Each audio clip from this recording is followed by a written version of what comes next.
So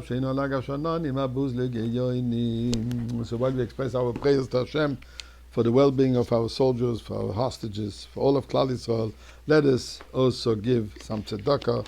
Together, Torah, Tefillah, and tzedakah is what is going to make it happen. And pray to Hashem Yisborach. Please don't delay it. Now. Moshiach, now. Now, there's one activity that we all have no choice in doing, and we all hate it with a passion. We do it begrudgingly. And what I'm referring to is about paying taxes. Now, paying taxes is going back a long time. The Gemara, the Talmud, has a lengthy discussion about communal taxes, exemptions, how do we evaluate, but that's not what I want to discuss about now, the details about the how it's being managed and how it's being evaluated. But there's an interesting halacha. Of the communal taxes, we have security taxes, water taxes, and also charity taxes. Meaning, the community has a fund where if there is a need for an individual, everybody has to put money in there. I mean, not when the need is, but in general. And so when the need arises, we have money to help out this person. Now, at what point, when a person moves into a community, does he become obligated to participate? Obviously, a visitor cannot be taxed because it doesn't be part of the community. So the Gemara says the following, and that's what it brought in Shulchan Aruch, that up to 30 days, if a person comes, not sure yet if he's going to stay or not obligated to participate in these communal taxes. But if the person moves in with the intention of staying, of establishing him or herself over there, then from that moment on becomes a community member and has all the responsibilities. Interesting, regarding putting up a mezuzah, we see a difference between Eretz Yisrael, those who live in Israel, and those who live out of Israel. In Israel, as soon as you move into a place, not to visit, but you move into a place to stay there, you must put up a mezuzah immediately. Out of Eretz Yisrael, the first 30 days, you're not really obligated to put up a mezuzah. After 30 days, you're considered now you're established here, you're permanently here, and you have to put up a mezuzah. Why?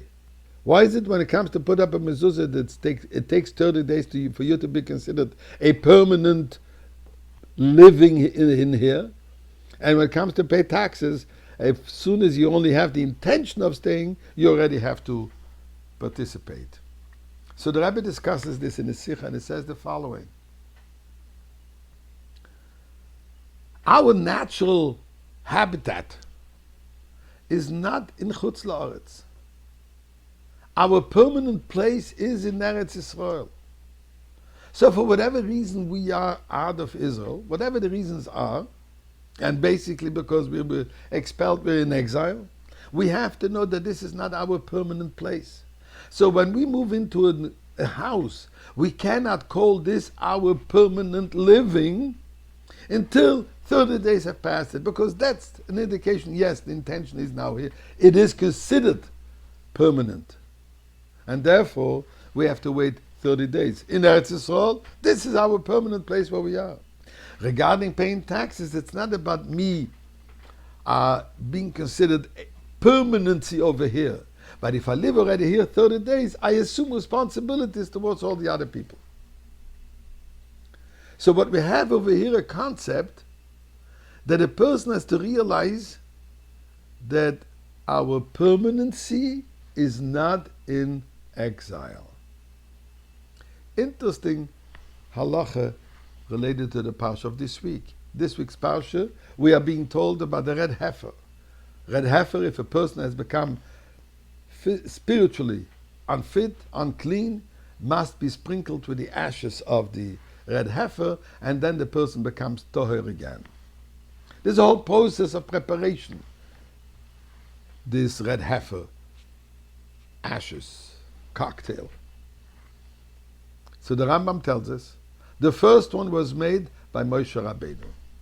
And throughout the whole history of the Jewish people until the destruction of the Second Temple, there were 9 red heifers that were prepared. And the Rambam concludes, the 10th will be done by Mashiach, and he concludes with a prayer. Yeratzen, Meheiro Yigala Amin Ken Yeratzen. V'asiris Yasa Melech HaMashiach, the 10th Mashiach will do, and may God help us that he should immediately be revealed. Why is the Rambam adding a prayer over here? Rambam is not a prayer book, a halacha book.